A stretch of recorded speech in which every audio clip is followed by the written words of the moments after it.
Sehat, Bu. Sehat, alhamdulillah ya. Apalagi dengan Ibu kegiatan di PI atau pendampingan individu yang kelima ya. Apa kabarnya Pak Weldan? Alhamdulillah sehat, Bu. Sehat ya, alhamdulillah kita dapat melaksanakan kembali ya pendampingan individu tidak terasa. Baiklah Pak Weldan, adapun tema dari pendampingan individu kelima kita hari ini adalah rancangan program yang berpihak pada murid. Kemudian fokus pendampingan kita hari ini ada 3. Yang pertama, refleksi dari penerapan aksi nyata modul 3.1 yang sudah Ibu lihat, yang sudah Ibu Pak Weldan input di LMS ya. Kemudian yang kedua adalah diskusi rancangan program yang berdampak pada murid. Kemudian yang terakhir adalah kita akan mendiskusikan perkembangan komunitas praktisi yang dijalankan di sekolah serta implementasi dari rencana di Lokakarya yang ketiga untuk berbagi ke rekan sejawat. Tak lupa nanti Ibu akan meminta video yang sudah Pak Weldan lakukan tentang keterampilan kucing supervisi akademik ya bersama rekan sejawat. Dan ini nanti adalah salah satu sebagai bentuk penilaian keterampilan Pak Weldan ya. Bagaimana Pak Weldan kegiatan aktivitasnya selama 1 bulan terakhir? Aktivitasnya seperti biasa, pembelajaran. Kalau siang ada ruang kolaborasi di sini, kegiatan ruang kolaborasi Zoom. Jadi waktu luang mengerjakan tugas-tugas yang dari LMS seperti itu. Seperti itu, alhamdulillah. Jadi proses pembelajaran yang PGP-nya berjalan dengan lancar ya. Jadi seimbang, Bu. Seimbang ya. Tuntutan untuk guru penggeraknya dijalankan, kemudian tanggung jawab yang harus dilakukan dan kegiatan sehari-hari juga dijalankan. Ya, karena diharapkan walaupun kita Pak Weldan sebagai CDP mengikuti program PGP sampai tidak lalai atau sampai meninggalkan tugas-tugas yang menjadi tugas pokok ya Pak Weldan ya. Alhamdulillah ya, kemarin kita sudah recall ya. Jadi artinya sudah 1 bulan terakhir ini sudah hampir habis di modul 3.3 ya. Masih ingat Pak Weldan di modul 3.1 ya. Kita belajar tentang apa Pak Weldan di modul 3.1? Pengambilan keputusan. Ya, betul ya. Jadi di 3.1 pengambilan keputusan yang berbasis nilai-nilai kebajikan ya. Kemudian juga di modul 3.2 tentang pemimpin ya, pemimpin dalam pengelolaan sumber daya ya. Kemudian yang ketiga yang sekarang masih proses ya, insya Allah sebentar lagi akan selesai berakhir, tentang pengelolaan program yang berdampak positif pada murid ya. Baiklah Pak Weldan, mengenai modul-modul yang sudah dipelajari kira-kira selama 1 bulan terakhir ini ada kendala tidak? Untuk kendala itu tidak terlalu ada, tapi masih bisa diatasi. Jadi untuk yang 3.1 kemarin pengambilan keputusan kebetulan pada saat itu kemarin kebetulan memang ada anak yang bermasalah, jadi saya ikut mendampingi anak tersebut dan oleh kelas dan memberikan konseling seperti yang sudah saya keluarkan di dalam aksi nyata modul 3.1. Ya, jadi studi kasus atau kasus anak itu memang benar-benar real yang terjadi ya, yang Pak Weldan alami.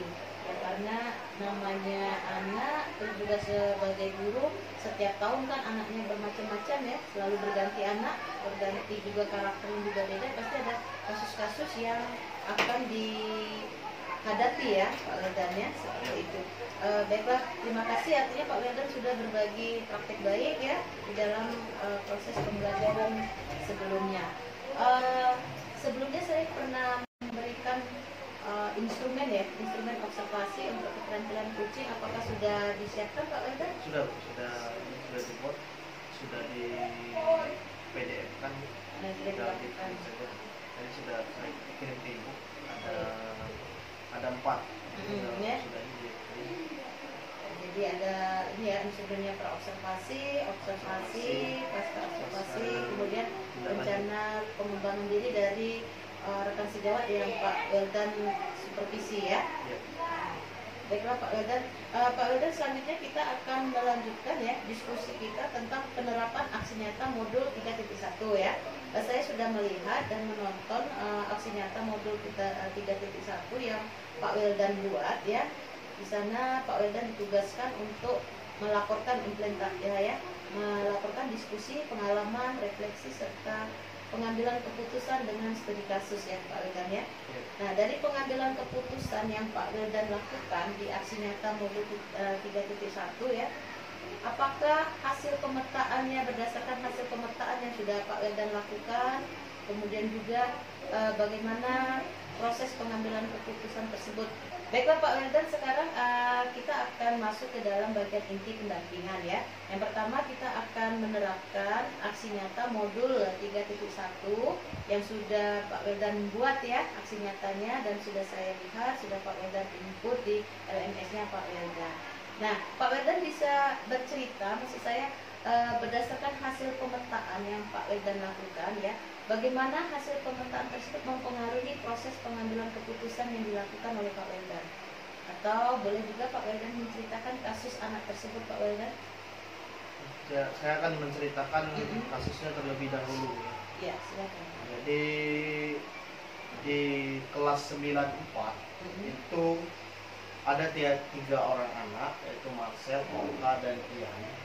Mereka ini selalu datang ke sekolah itu tidak tepat waktu, terlambat seperti itu. Sering juga mereka bertiga ini tidak mengikuti pelajaran seperti biasa. Mereka janjian, jadi kadang ada yang mengajak, Marcel yang mengajak, kadang Oka yang mengajak, kadang Ian yang mengajak. Jadi mereka itu setelah di cross check, di sana mereka selalu bertemu, kemudian janjian untuk tidak bersekolah ataupun mereka tidak mengikuti pelajaran pada tidak mengikuti kegiatan-kegiatan rutin pembiasaan yang dilakukan pada pagi hari seperti itu. Jadi ketiganya itu dipanggil, kemudian dipanggil oleh guru BK dan dipanggil oleh wali kelas, kemudian dimediasi. Ternyata ada sebabnya, sering datang terlambat. Ada salah seorang peserta didik itu, dia memiliki 7 saudara. Jadi faktor ekonomi dan sebagainya menyebabkan dia sering terlambat datang ke sekolah. Tetapi sedikit penyakitnya itu dia mengajak kedua orang tua, orang lain, kedua temannya seperti itu.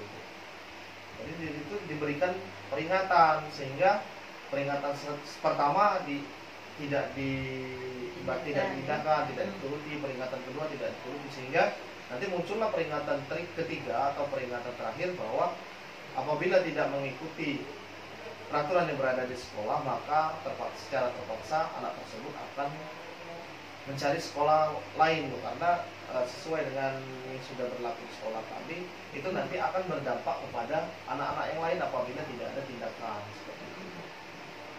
Jadi itu dimediasi, saya bersama guru BK dan wali kelas memberikan kesempatan lagi untuk anak tersebut.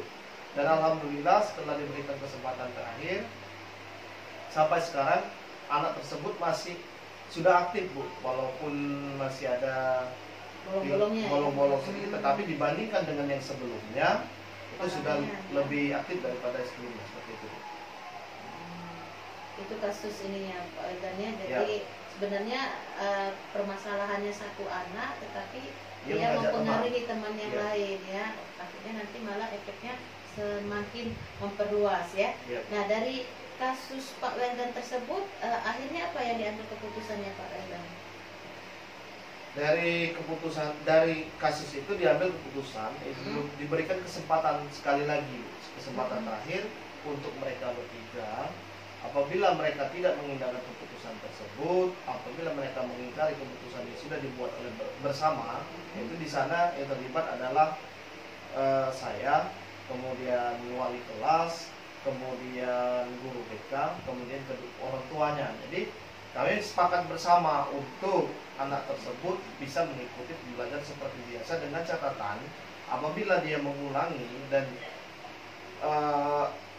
kembali lagi seperti kegiatan sebelumnya, maka secara terpaksa pihak sekolah untuk mengeluarkan ketiga anak tersebut, karena nanti apabila tidak ada tindakan akan berdampak pada anak-anak yang lain seperti itu. Artinya yang dilibatkan orang tuanya juga sudah dipanggil ya? Ya. Orang tuanya juga dipanggil. Nah, kalau dari yang sekarang kan belajar konsep pengambilan dan pengujian keputusan ya. Kalau menurut Pak Weldan keputusan tersebut diambil kira-kira di konsep yang mana Pak Weldan? Kita ada paradigma dilema etika ya. Dilema etikanya, jadi bukan moralnya. Ya. Jadi di situ yang diperhitungkan atau yang terlibat adalah jangka panjang, jangka pendek lawan jangka panjang, di mana jangka pendeknya anak tersebut bersekolah di tempat kami, dan juga jangka panjangnya apabila anak itu tidak bersekolah kemudian putus sekolah, maka akan bisa menimbulkan dampak buruk yang lainnya, karena pastilah nanti mereka akan kegiatannya itu pasti tidak terarah seperti itu. Jadi kami memberikan kesempatan terakhir untuk anak tersebut bisa bersekolah di tempat kami. Artinya dari pengujian paradigmanya yang diambil itu yang jangka pendek lawan jangka panjang ya, short term dengan melawan yang long term ya. Kemudian ini juga prinsipnya kami prinsip itu yang kami ambilkan adalah care based thinking atau berpikir berbasis rasa peduli. Jadi kami masih peduli dengan anak tersebut. Apabila anak tersebut tidak bersekolah, maka dampak buruknya akan lebih banyak dibandingkan mereka tetap berada di dalam lingkungan sekolah seperti itu. Nah, jadi untuk kasus ini artinya Pak Weldan untuk yang prinsip resolusinya ya mengambil berbasis rasa peduli ya. Nah, sekarang menurut Pak Weldan dari keputusan atau studi kasus yang sudah tadi, ada tidak yang perlu dikembangkan atau perlu dievaluasi untuk ke depan? Paling yang perlu dikembangkan itu kan karena ibaratnya penyelesaiannya itu kita kan tidak ada pembelajaran khusus tentang penyelesaian kasus. Jadi saya bersinergi dengan guru BK memang yang benar-benar berkompeten di bidangnya. Jadi saya terus belajar, seandainya kasus seperti ini penyelesaiannya seperti apa. Karena ada masing-masing anak itu pendekatannya berbeda-beda, Bu, untuk dalam suatu penyelesaian kasus seperti itu. Ya, artinya dari kasus yang pernah yang sudah benar terjadi ini kan sudah bisa menjadi contoh jika menghadapi kasus seperti ini ya, tetapi tidak memungkinkan ada kasus-kasus lain kan di luar ini ya, artinya tetap beradanya kolaborasi dengan guru BK dengan rekan-rekan yang lain ya. Nah, sekarang menurut Pak Weldan sendiri untuk mendukung keberhasilan dari keputusan yang diambil tadi apa saja? Untuk mendukung tadi ya jelasnya harus ada komunikasi, Bu. Kemudian komunikasi antara siapa?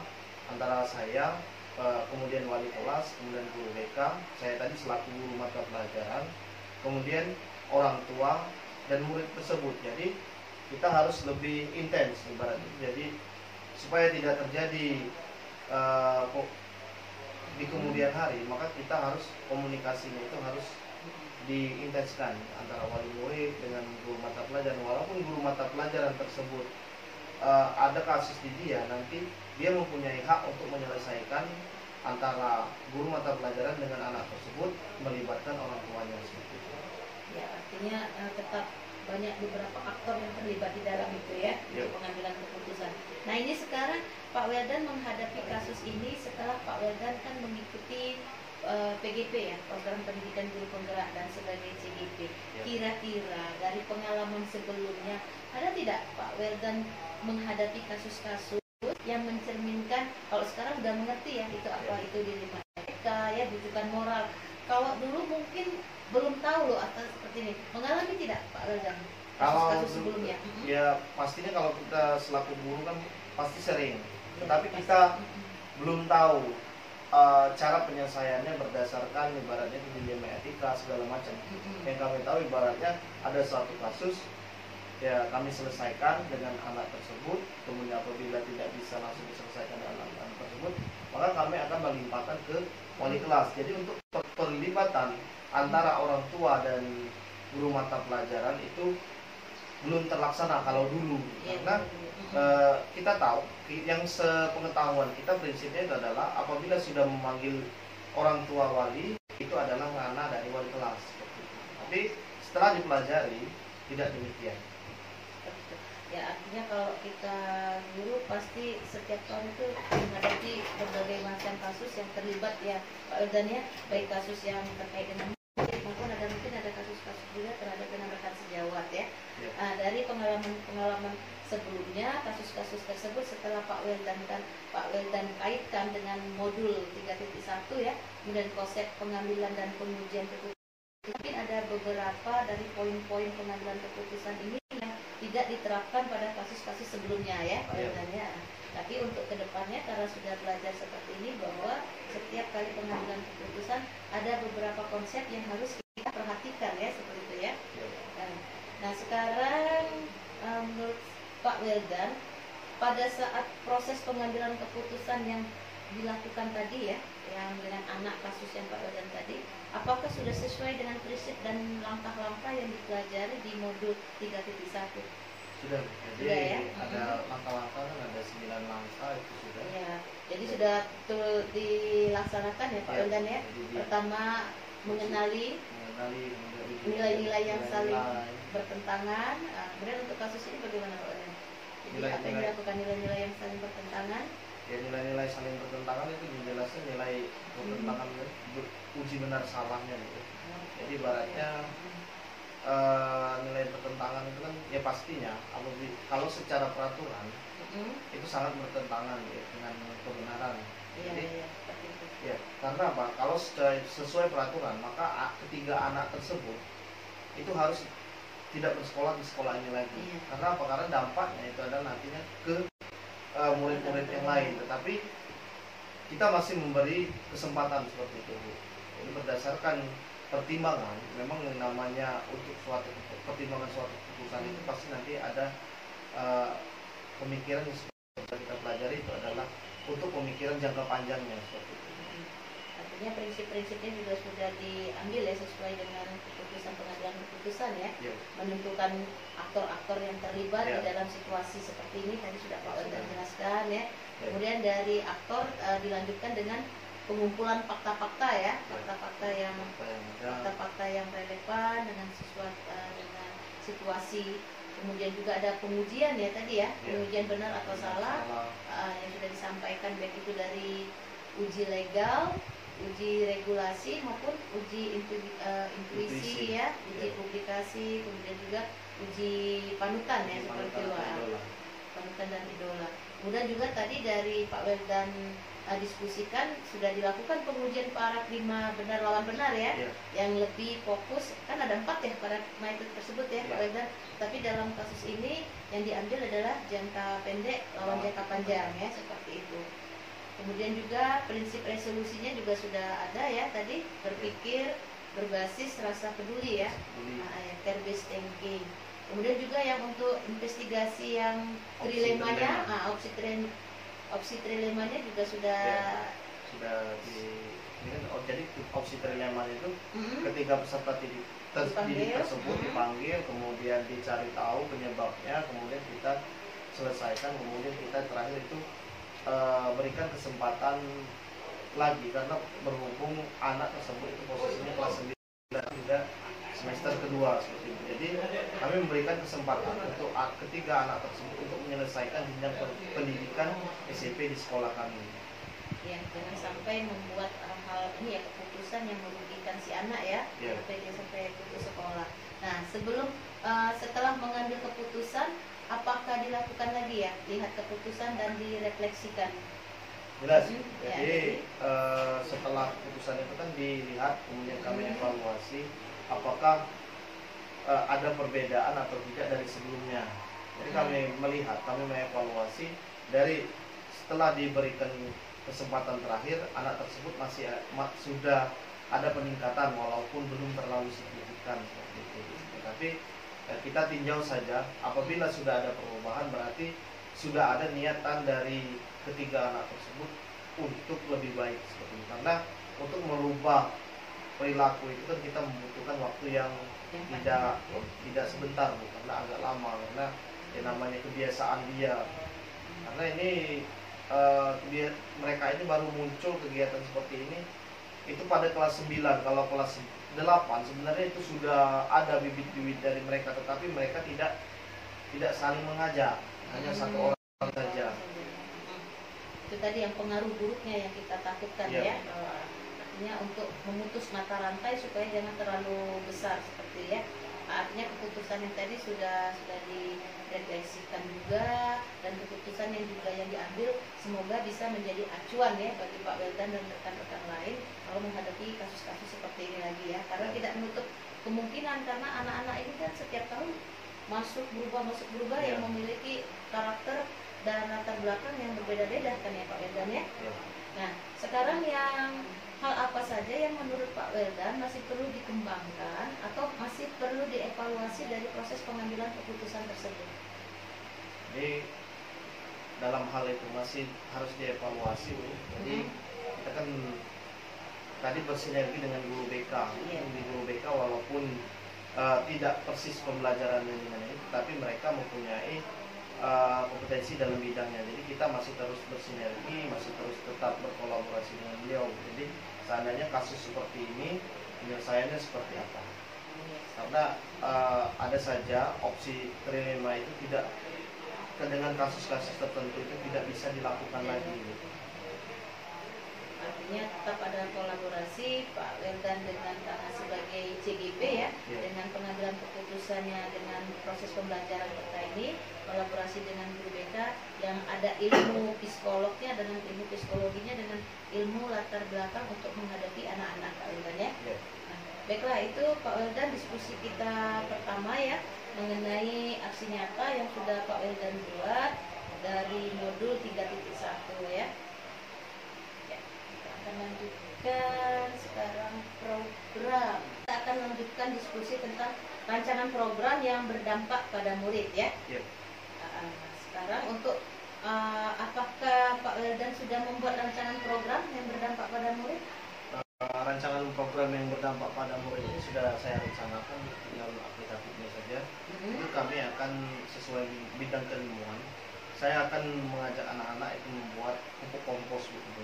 Yang kebetulan di lingkungan kami ini sampah daunnya banyak, dan juga sarana pendukungnya sudah ada, itu sudah diberikan oleh kepala sekolah, itu sebuah mesin pencaca. Jadi kami untuk dalam mencaca daunnya itu tidak sulit lagi. Kalau kemarin kan itu sulit karena belum ada alat. Pertama dibuatkan alat kecil, tetapi berhubung daun yang kami banyak miliki itu adalah daun jati, strukturnya agak keras, jadi kami berikan mesin yang lebih besar lagi untuk mencaca daun jati, sehingga nanti diperoleh cacahan kecil, kemudian akan diberi larutan pengomposnya, nanti akan menjadi kompos, dan proses pembuatannya tidak terlalu lama seperti itu. Nanti saya akan membuat pupuk gitu. Jadi pupuk dari daun-daun memanfaatkan yang berada di lingkungan sekolah. Artinya bentuk program yang akan dirancang oleh Pak Weldan adalah pembuatan pupuk organik ya. Pembuatan pupuk organik dari pemanfaatan limbah daun-daun kering yang sangat banyak di lingkungan sekolah di sini ya, terutama limbah jati ya. Nah, menurut Pak Weldan sendiri, tujuan dari program yang dirancang ini ada tidak terkaitannya terhadap murid? Kalau kaitan terhadap murid itu sangat ada, Bu. Pertama, mereka kan tahu cara bagaimana membuat kompos, itu yang pertama. Kemudian kedua, mereka tahu ibaratnya itu pemilahan juga. Nanti pemilahan sampah antara sampah yang bisa didaur ulang dan sampah yang tidak didaur ulang. Jadi dalam arti yang di sini yang kita ambil adalah sampah-sampah organik. Kemudian kita akan membuat pupuk tadi. Jadi mereka nanti akan bisa menentukan mana yang bisa menjadi bahan untuk pembuatan pupuk, mana yang tidak, seperti itu. Artinya program tersebut ini sebenarnya sudah dijalankan ya, sebelumnya sudah dijalankan ya, tetapi untuk kedepannya program ini akan menggunakan penambahan alat bantu ya, penambahan alat bantu sehingga program ini agar cepat terrealisasi menjadi pupuk kompos yang diharapkan tadi ya. Nah, karena sudah pernah dilaksanakan, ada tidak indikator ketercapaian tujuannya? Indikator ketercapaian tujuan itu dikatakan berhasil itu nanti ada produk akhirnya. Jadi produk akhirnya itu berupa kompos tadi gitu. Jadi kompos itu kan membutuh waktu kurang lebih 2 minggu sampai 3 minggu, tergantung ininya, tergantung struktur keras atau tidak daunnya. Kalau daun jati itu bisa sampai 3 minggu lebih, karena daunnya sangat padat. Tetapi kalau sekedar rumput-rumputan itu 2 minggu sudah jadi. Jadi indikator ketercapaian tujuannya itu adalah nanti siswa itu tahu dari awal pemilihan bahannya, kemudian cara pemprosesannya, kemudian cara membuat, dan nanti ada produk akhirnya berupa pupuk kompos seperti itu. Jadi indikator ketercapaiannya bisa dilihat baik dari awal ya, baik dari awal mungkin bahan bakunya siswa juga sudah tahu, proses pembuatan bahkan sampai akhir proses yang menjadi pupuk komposnya ya Pak Wildan ya. Nah menurut Pak Wildan sendiri secara keseluruhan prosesnya nanti sudah sesuai untuk mencapai tujuan? Ya sudah sesuai, jadi kan kita lihat nanti dan juga pemilihan siswanya itu kan pemilihannya tidak seluruh. Jadi ada beberapa siswa saja yang dipilih, jadi mereka dipilih ibaratkan untuk program ini, karena ini kan kita skala kecil dulu.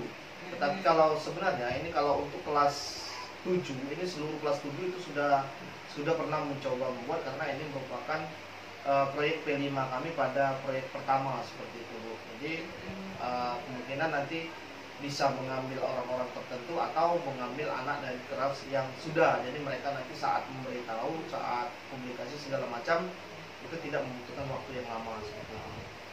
Artinya program ini nanti banyak efek samping yang sangat berpengaruh ya terhadap anak-anak, baik nanti dari program P5-nya di situ ya, penilaian proses anak-anak gotong royong dan lain-lain, sampailah ada program sekolah termasuk untuk sekolah lingkungan di sini ya. Jadi ada set efeknya sangat banyak ya Pak Wildan ya. Jadi satu program tetapi bisa menyangkut beberapa. Nah kira-kira menurut Pak Wildan dukungan apa saja yang masih Bapak perlukan untuk menerapkan program ini Pak Wildan? Dukungan yang masih diperlukan itu dia daya dukung dari pihak sekolah, yang mungkin yang alhamdulillah itu sudah direalisasikan, ada berupa satu alat pencacar, pencacar sampah. Kalau dulu pencacar sampahnya ada, tapi tidak bisa, kapasitasnya kecil, itu hanya dibuat dengan mesin gerinda, mesin biasa. Tapi setelah itu kami membeli mesin yang lebih besar, itu sudah ada daya dukung yang nampak untuk pihak sekolah. Tinggal nanti kita akan kami menyediakan untuk pengomposnya saja, pengurainya saja, dan juga itu tidak terlalu mahal seperti itu. Artinya dukungannya tadi ya, kepala sekolah juga sangat support dengan memberikan alat ya, mesin untuk pencacarnya, kemudian juga bahan-bahan lain untuk sebagai tambahan untuk pembuatan pupuk tersebut ya. Nah kira-kira Pak Wildan dari program yang akan dirancang ini tantangannya apa kira-kira Pak Wildan? Kalau tantangan itu ada sedikit ya, berhubung ini masih menggunakan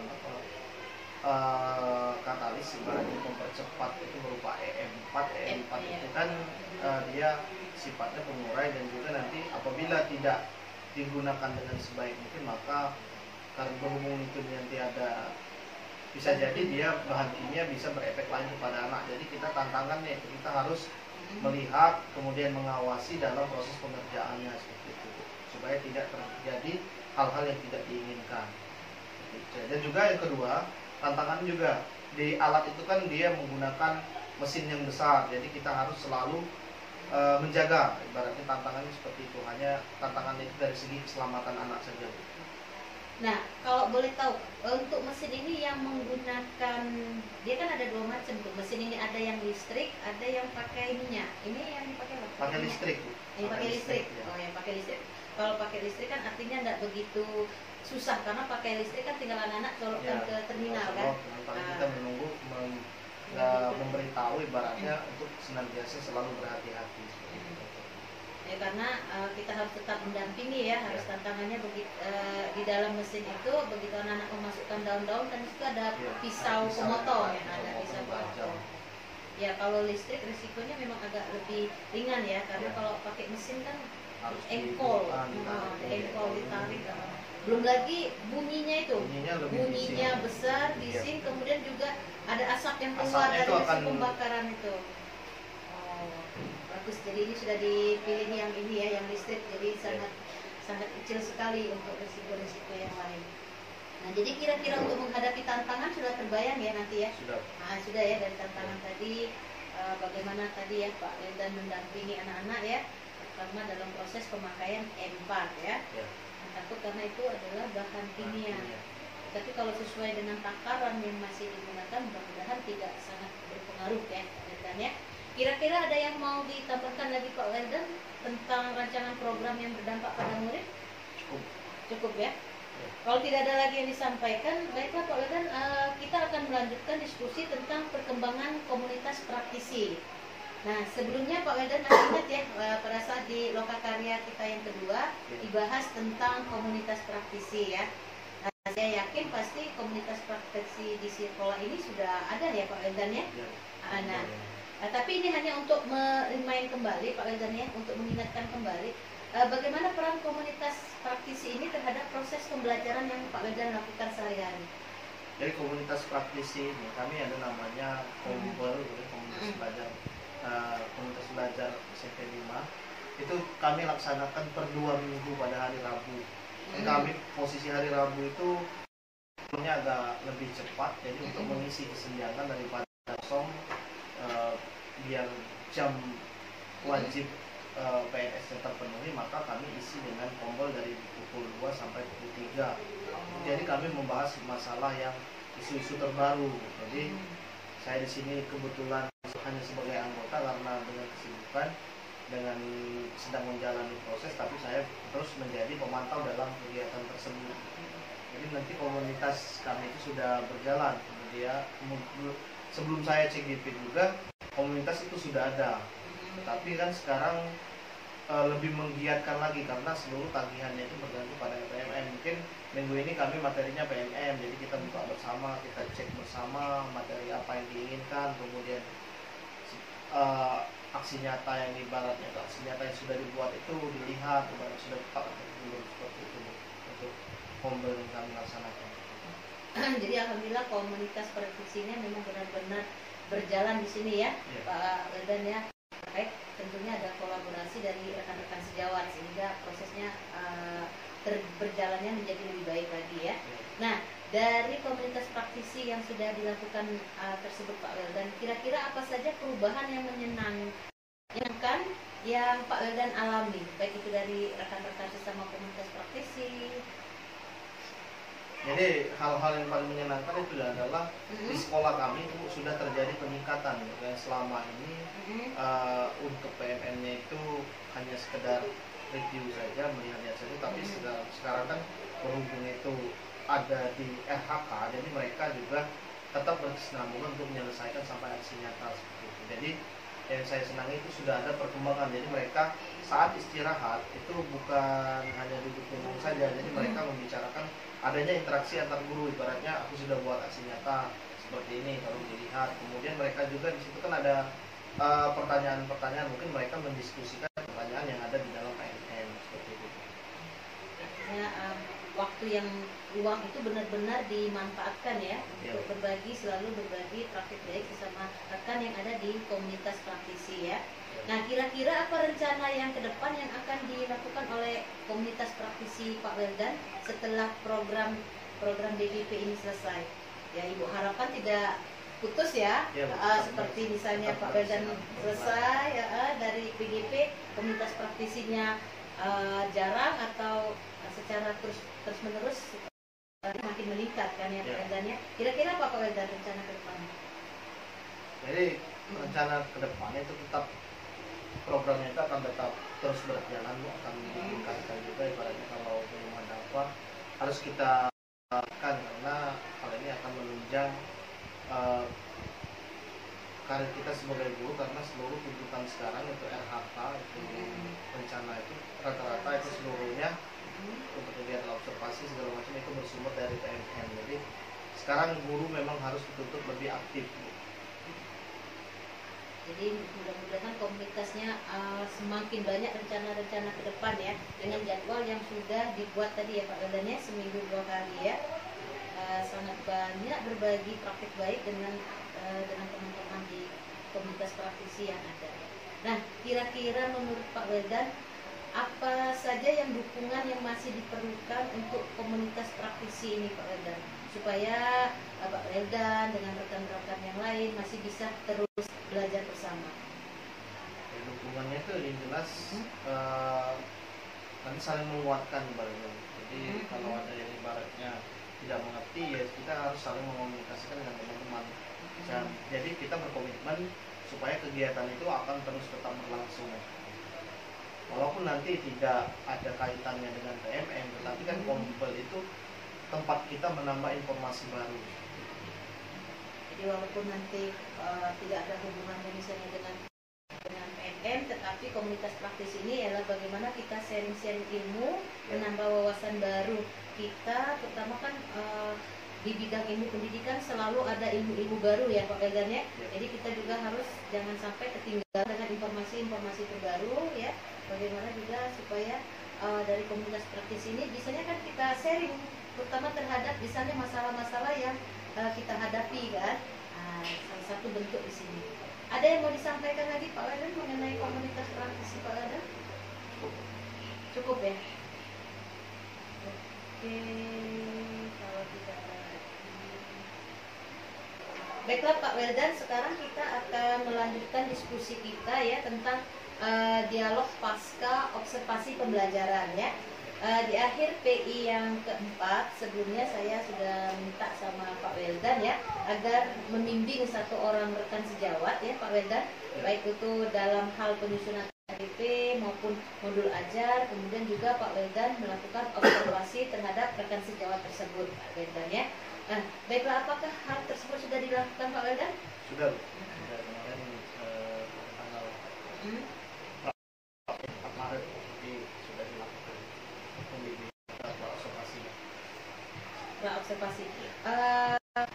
Apakah Pak Weldan sudah menyampaikan tujuan percakapan dan hasil analisa data observasi untuk pembelajaran kepada rekan sejawat Pak Weldan? Jadi sudah apa yang sudah saya buat itu sudah saya sampaikan terhadap guru tersebut, kemudian guru tersebut kan diajak berbicara dari ya untuk observasi kelas itu saya mengambil satu guru mata pelajaran itu namanya Ibu Sri Wahyuni. Ibu Sri Wahyuni ini mengajar mata pelajaran matematika. Jadi pada saat observasi itu saya mau observasi Bu Sri Wahyuni itu di kelas 73. Jadi di kelas 73 pada jam pelajaran ke-4 dan 5 yaitu pukul 10.15 sampai dengan 11.35. Jadi prosesnya saya amati. Jadi berdasarkan proses yang saya amati itu ada yang saya tuangkan misalnya dalam lembar catatan percakapan praobservasi. Jadi kemudian lembar catatan yang sudah saya buat ini sudah saya berikan kepada Ibu Sri Wahyuni dan kami telah bersama, kemudian disepakati bersama, kemudian langsung ditanda lembar observasinya sudah ada pada saya saat itu. Sudah disampaikan ya tujuan percakapan. Apakah ada catatan khusus dari Pak Weldan sebagai supervisor?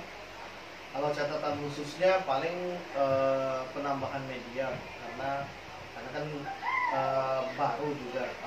Paling saya sarankan untuk menggunakan model dan metode pembelajaran lain supaya lebih bervariatif untuk setelah ini.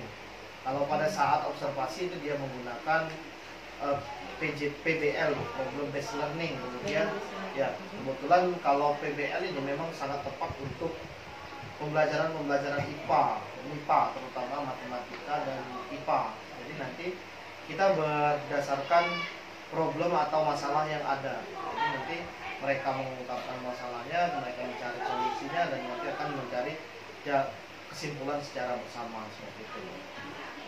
Jadi pra-observasi sudah dilakukan ya sebelum mereka melakukan observasi ya. Kemudian nah, dari observasi tersebut, apakah dia sudah kemudian Pak Weldan sudah melakukan coaching ya dengan rekan sejawat untuk tujuan percakapan, hasil analisis di pra-observasi. Kemudian dilanjutkan pada observasi ya Pak Weldan ya. Nah, pada proses observasi apakah Pak Weldan sudah mengamati, beliau sudah melaksanakan proses pembelajaran dengan pembelajaran berdiferensiasi, KSE, budaya positif, bagaimana? Jadi area observasi ini yang sudah saya perhatikan itu ada 3. Pertama, ada kesiapan guru, kemudian kesiapan murid, dan kemudian yang ketiga melakukan evaluasi dan refleksi. Jadi di sini ketiga-tiganya ada. Kemudian catatan selama pengamatan itu kalau untuk kesiapan guru itu sudah memiliki manajemen kelas yang efektif, terbukti dengan guru sudah menyiapkan pembelajaran, kemudian terlihat dari anak-anak antusias melalui dapat dilihat pada video ya dalam pembelajaran. Kemudian ada interaksi antara murid dan guru. Kemudian kesiapan murid juga sudah memiliki rasa percaya diri dan motivasi belajar. Terbukti saat ditanya mereka itu nangkap apa yang ingin dipelajari pada hari ini berdasarkan masalah-masalah yang disajikan. Kemudian juga mereka mampu bertanggung jawab atas proses pembelajarannya, contoh mereka menyelesaikan diskusinya segala macam itu. Kemudian evaluasi, jadi evaluasi itu peserta didik itu diberikan evaluasi dan juga evaluasi pembelajaran. Terakhir itu adalah merefleksi kegiatan pembelajaran yang telah dilewati bersama peserta didik tadi. Ya. Dari penjelasan Pak Weldan ya, artinya Pak Weldan benar-benar mengobservasi ya, mengamati dia pada saat proses beliau mengajar ya, rekan sejawat. Kemudian juga secara tadi di akhir kalimat terakhir Pak Weldan sudah melakukan refleksi ya. Nah, jadi artinya Pak Weldan sudah merefleksi dengan rekan sejawat dan diobservasi. Apakah sudah melakukan umpan balik juga Pak Weldan? Umpan balik dengan rekan sejawat. Nah, dari percakapan refleksi yang sudah Pak Weldan berdua lakukan ya dengan teknik coaching, apakah sudah dilakukan percakapan umpan balik, kemudian sudah menemukan area pengembangan dan kira-kira perbaikan diri yang akan dilakukan oleh rekan sejawat Pak Weldan tersebut? Sudah, jadi itu sudah tertuang di dalam catatan ininya pra observasi. Ada catatan refleksi dulu. Jadi guru sangat senang dia saat mengajar itu sudah mendekati apa yang telah direncanakan dalam modul ajarnya. Kemudian peserta didik juga sudah mulai menemukan sendiri materi pembelajaran dari masalah yang disajikan. Terus juga topik percakapan dan catatan pada saat pasca observasi itu guru merasa senang tadi melakukan proses pembelajaran based learning karena proses pembelajaran problem based learning ini baru kali ini dilakukan oleh guru tersebut dikarenakan itu di posisi di kelas 7. Jadi nanti sudah ada antusias karena murid akan cenderung lebih senang apabila ada wujud nyatanya untuk melakukan proses pembelajaran seperti itu. Dan juga masih ada sedikit kesulitan dalam hal ini adalah peserta didiknya karena mereka itu posisinya kelas 7 dan mereka untuk selama ini belum pernah ibaratkan diberikan masalah baru mengumumkan masalah itu, menyimpulkan dan nanti membuat kesimpulan dan memecahkan secara bersama masalah tersebut. Selama ini tahunya mereka kalau belajar dikasih tahu oleh guru, kemudian belajar, kemudian evaluasi seperti itu. Jadi halangannya dan rintangan menurut percakapan yang sudah kami lakukan itu adalah hanya penyesuaian saja. Artinya rekan sejawatnya Pak Weldan ya yang sudah di coaching tadi ya sangat-sangat tertarik ya dengan supervisi akademik yang Pak Weldan lakukan. Di samping itu juga dia belajar bagaimana proses pembelajaran yang berdiferensiasi ya. Tentunya dengan sudah Pak Weldan arahkan tentunya ya dengan melibatkan dari gaya siswa belajar ya Pak Weldan ya. Seperti itu. Nah, kalau menjadi percakapan antara Pak Weldan dengan rekan sejawat di area pengembangan ada tidak perencanaannya Pak Weldan? Nah, rencana tindak lanjutnya.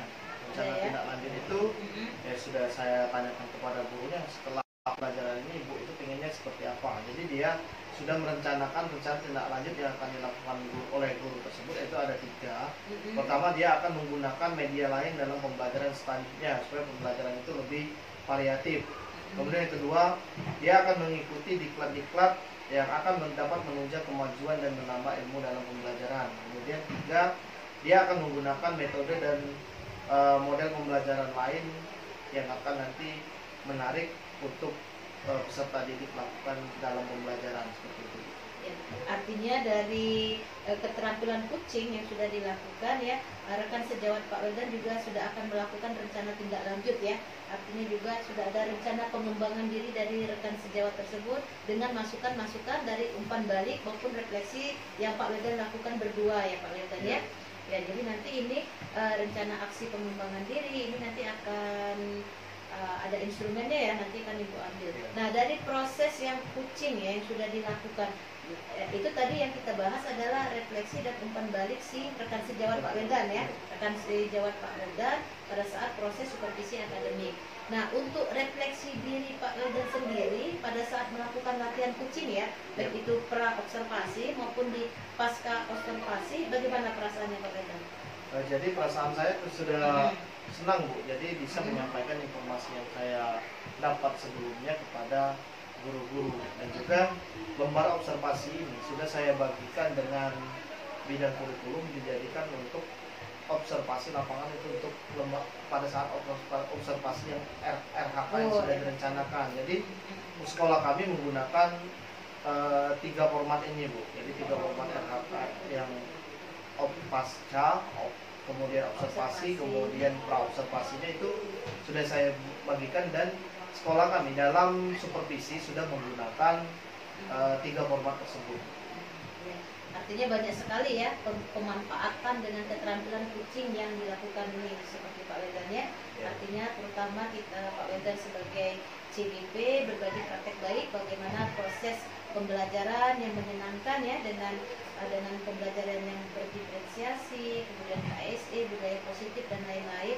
Kemudian juga rekan Pak Wildan juga dia tahu apa yang menjadi koreksi ya, koreksi bagi diri dia pada saat proses observasi, dan juga dia sudah mengetahui bahwa rencana tindak lanjut untuk pengembangan diri dia sendiri sudah tahu dari umpan balik, masukan-masukan yang Pak Wildan lakukan ya Pak Wildan ya. Baiklah, dari pasca observasi apakah masih ada yang mau disampaikan Pak Wildan? Ya Bu, jadi saya sudah menjelaskan dengan guru-guru, sudah ibaratnya itu sudah memberitahu. Jadi dalam itu kan ada proses walaupun mereka sebenarnya sudah tahu. Jadi dalam supervisi itu kan ada 3 proses yang harus dilalui oleh secara bersama antara supervisor dan guru. Jadi saya hanya mengulang saja. Nah, di observasi pembelajaran ini Pak Wildan, apakah Pak Wildan sudah buat videonya? Sudah Bu. Ya. Sudah saya buat di link YouTube-nya. Ya. Sudah di sana baik dari pra observasi ya, di observasinya juga, kemudian pasca observasi ya. Ya. Dengan instrumen-instrumennya yang sudah diberikan sudah diisi ya. Sudah. Ada 4 instrumen ya. Pasca observasi, kemudian pasca observasi dengan rencana pengembangan diri ya, atau RTL-nya. Nah, baiklah Pak Wildan, kalau observasi pembelajaran yang sudah Pak Wildan lakukan dengan rekan sejawat ya, videonya juga sudah ada, kemudian ini adalah instrumennya, boleh Ibu minta ya, karena ini nanti akan Ibu input ya, akan Ibu input di LMS-nya Pak Wildan ya, karena ini untuk observasi pembelajaran, ini adalah salah satu penilaian keterampilan kucing ya. Jadi nanti salah satu penilaian keterampilan kucing yang Pak Wildan lakukan di supervisi akademik. Ini ya Pak Wildan ya, nanti akan Ibu lihat dari yang video, ini adalah instrumennya. Ada yang mau dibahas lagi di observasi pembelajaran Pak Wildan? Tidak. Tidak ya. Baiklah, kalau tidak ada lagi, itu adalah bagian-bagian inti dari kegiatan pendampingan individu kita kelima hari ini Pak Wildan ya. Tadi kita sudah membahas refleksi aksi nyata, modul 3.1, diskusi rancangan program yang berdampak pada murid, kemudian juga diskusi komunitas praktisi yang saya sangat apresiasi karena benar-benar dilaksanakan ya dengan jadwal yang sudah terjadwal ya Pak Wildan ya. Kemudian juga tadi adanya observasi supervisi ya akademik untuk meningkatkan keterampilan kucing oleh Pak Wildan. Nah, sebentar lagi kita akan memasuki akhir pendampingan ya Pak Wildan. Baiklah Pak Wildan, sekarang kita sudah mau mendekati akhir dari pendampingan individu kelima kita hari ini ya Pak Wildan ya. Nah, menurut Pak Wildan, setelah Pak Wildan menjalani program pendidikan guru penggerak ini kan, sudah mempelajari materi-materi sebelumnya, baik itu dari modul 1.1 ya, kemudian modul 3.3, yang terakhir pengelolaan program yang berdampak positif pada murid Pak Wildan ya. Dari modul-modul tersebut kira-kira yang materi apa yang Pak Wildan paling kuasai? Coaching. Coaching. Ya. Karena materi coaching ini kan yang langsung kita aplikatifkan. Jadi kebetulan coaching ini kan sudah 2 kali dilakukan. Yang pertama itu tuntutan untuk aksi nyatanya, yang sudah di modul sebelumnya itu, kemudian yang ini yang sekarang. Jadi sudah saya kuasai dan saya senangi ibaratnya, karena itu langsung bersentuhan dengan guru. Jadi dan juga ini sangat berguna karena dalam 1 semester itu kan kita akan melakukan supervisi terhadap guru. Jadi materi ini sangat penting bagi saya seperti itu. Dan benar-benar juga sudah dipraktekkan ya. Yep. Sudah benar-benar dipraktekkan, kemudian juga sudah pertama yang sudah dimasukkan di LMS ya sebagai tugasnya coaching.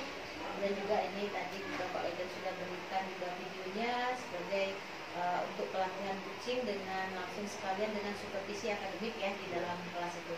Nah itu tadi materi-materi yang sudah dikuasai dan yang sudah dipraktekkan. Nah kira-kira materi apa yang masih membingungkan dan ingin Pak Wildan pelajari lagi lebih dalam? Paling yang dilema etika ini, karena dilema etika itu kan harus kita pelajari lebih lanjut, dan juga kita harus senantiasa berkomunikasi dengan, kalau di sini kami akan senantiasa berkomunikasi dengan guru BK. Jadi ibaratnya dilema-dilema dalam suatu pengambilan keputusan itu pasti terjadi. Jadi saya menarik akan mempelajari lebih lanjut mengenai modul tersebut. Jadi nanti kan pada suatu saat seandainya kita menjadi pimpinan, tentunya nanti ada dilema-dilema yang harus kita hadapi, dan juga apabila kita sudah mempelajari hal ini, jadi ibaratnya itu dilema etika yang sudah kita lalui itu tidak menjadi kesalahan untuk di waktu akan datang seperti itu. Artinya dilema etika maupun dari rujukan moral adalah salah satu tidak menjadi kesalahan Pak Wildan dalam mengambil keputusan ya. Karena ini benar-benar nanti sangat berhubungan ini dengan kehidupan nyata di setiap kita mengambil keputusan, baik itu nanti kasus-kasus yang berhadapan dengan murid-murid kita, kemudian juga kasus bersama rekan sejawat, apapun nanti insya Allah kalau Pak Wildan menjadi sebagai pimpinan ya Pak Wildan ya. Baiklah, nih Pak Wildan, sebelum kita mengakhiri kegiatan kita di PI 5 hari ini saya akan berikan kuesioner yang harus Pak Wildan isi ya. Nah ini kuesioner ini adalah sudah pernah dilakukan pada saat kita di PI sebelumnya ya. Nah ini adalah istilahnya kalau dulu kelanjutan ya, keberkesinambungan proses peningkatan sebelumnya ya, diharapkan pasti sudah hampir selesai mengikuti program guru penggerak, artinya betul-betul ada peningkatan signifikan yang Pak Wildan lalui ya. Nah ini adalah kuesionernya. Pertama Pak Wildan, ini adalah kuesioner untuk kepala sekolah. Nah sudah sebelumnya itu yang dilakukan ya. Kemudian juga ini adalah kuesioner yang mandiri yang harus Pak Wildan isi sebagai CGP. Nah kemudian ini juga ada kuesioner umpan balik dari rekan sejawat. Nah ini karena ibu hanya satu rangkap, nanti tolong di fotokopi sendiri ya, 5 rangkap ya jadinya. Kemudian ini juga adalah kuesioner ya untuk peserta didik 5 juga ya, 5 juga. Nah terus ini adalah terakhir dari semua yang kuesioner yang diisi, ini adalah refleksi hasil umpan balik. Nanti tolong Pak Wildan tuangkan di sini umpan balik yang diberikan oleh baik itu kepala sekolah maupun rekan-rekan sejawat. Nah jadi tugasnya ada ini ya Pak Wildan ya. Pertama tugas Pak Wildan adalah menyebarkan kuesioner survei umpan balik ya 360, baik itu dari kepala sekolah, Pak Wildan sendiri, kemudian rekan sejawat maupun dari untuk siswa Pak Wildan ya. Nah kemudian nanti jangan lupa yang surveinya akan diunggah di PI yang ke-6 ya, di tempatnya yang di LMS di PI ke-6 ya, seperti itu. Nah selanjutnya juga ini Pak Wildan ada tugas satu lagi ya. Pak Wildan nanti lakukan diskusi terkait pemetaan akses ya. Jadi Pak Wedan lakukan diskusi ini sebelum pelaksanaan PI 6. Nah, PI 6 kita kan insya Allah 2 minggu lagi. Nah, diusahakan sudah ada. Jadi isinya menentukan jadwal diskusi, pemetaan aset dengan kepala sekolah, kemudian juga mengundang aktor-aktor yang terlibat, baik itu kepala sekolah, guru, murid, orang tua, maupun tokoh-tokoh masyarakat setempat ataupun tokoh lain, baik itu Budi dan lain-lain, kira-kira yang akan terlibat di dalam diskusi pemetaan aset tersebut. Jangan lupa untuk buat notulen ya, notulen hasil diskusi, kemudian mengambil foto-foto kegiatan dan mengumpulkan hasil pemetaan yang telah dilakukan. Nah, tugas ini nanti akan Ibu ambil pada saat Ibu pendampingan PI 6 ke sini. Pak Wedan ya. Jadi lebih bagus boleh pakai foto ataupun pakai video, silahkan nanti ya. Tapi jangan lupa dengan instrumen-instrumennya. Jadi ada jadwalnya, kemudian juga ada notulennya, kemudian hasil ya. Hasil dari pemetaan tersebut. Kira-kira ada yang mau ditanyakan lagi Pak Wedan? Cukup. Tidak ada lagi, sudah jelas ya Pak Wedan. Jadi hari ini yang tugas yang akan saya bawa pulang adalah video supervisi akademik ya, terutama keterampilan kucing. Nah, yang sudah Pak Wedan lakukan, alhamdulillah sudah ada. Instrumennya juga sudah ada, baik itu pra, observasi, pasca maupun yang rencana pengembangan diri maupun RPP atau modul ajar dari si rekan sejawat tersebut yang disupervisi ya. Kalau tidak ada lagi Pak Wedan, baiklah kegiatan pendampingan individu kelima ini Ibu akhiri. Terima kasih atas kesediaan Pak Wedan, kemudian waktu kita yang telah kita lakukan dari pagi sampai siang hari ini ya. Alhamdulillah kegiatan dan pendampingan individu 5 berjalan dengan baik. Kemudian tema pendampingan kita juga sudah sesuai ya Pak Wedan. Kemudian fokus pendampingan yang menjadi tujuannya juga semua sudah kita laksanakan. Kira-kira ada yang mau disampaikan Pak Wedan sebelum kita akhiri kegiatan kita? Saya mengucapkan terima kasih sudah memberikan kesempatan dan juga memberikan waktu untuk belajar bersama. Jadi dalam kegiatan ini nanti akan ada dampak-dampaknya setelah ini. Jadi kalau saat ini kan ibaratnya itu kita pelajari, jadi mungkin belum berasa ya. Nanti setelah kita menghadapi real di lapangan, kita ibaratnya itu sudah mengetahui teknik-tekniknya seperti itu. Jadi saya sangat berterima kasih bisa mengikuti kegiatan seperti ini. Terima kasih Pak Wedan ya. Semoga nanti proses program pendidikan guru penggerak ini selesai dengan baik sesuai dengan harapan Pak Wedan ya. Karena tidak terasa kita sudah di penghujung PI 5 ya. Insya Allah tinggal 1 kali lagi saya berada nanti di sekolah sini ya untuk melaksanakan pendampingan PI yang ke-6 ya. Mudah-mudahan Pak Wedan juga tetap selalu menjaga supaya selalu sehat ya, sehingga proses kegiatan PGP dapat berjalan dengan baik. Dan tidak terasa kegiatan juga dengan baik itu dengan fasilitator sudah selesai kita lakukan kemarin ya Pak Wedan. Tinggal yang dengan instruktur maupun nanti ada beberapa tugas yang belum diisi ya ataupun belum diinput di LMS. Jadi tetap Pak Wedan perhatikan apa-apa yang sudah menjadi tugas ya. Nanti di LMS-nya jangan sampai ada yang ketinggalan. Kalau tidak ada lagi yang mau ditanyakan, terima kasih ya Pak Wedan atas kegiatan kita pada hari ini. Saya akhiri kegiatan pendampingan individu kelima kita. Wassalamualaikum warahmatullahi wabarakatuh.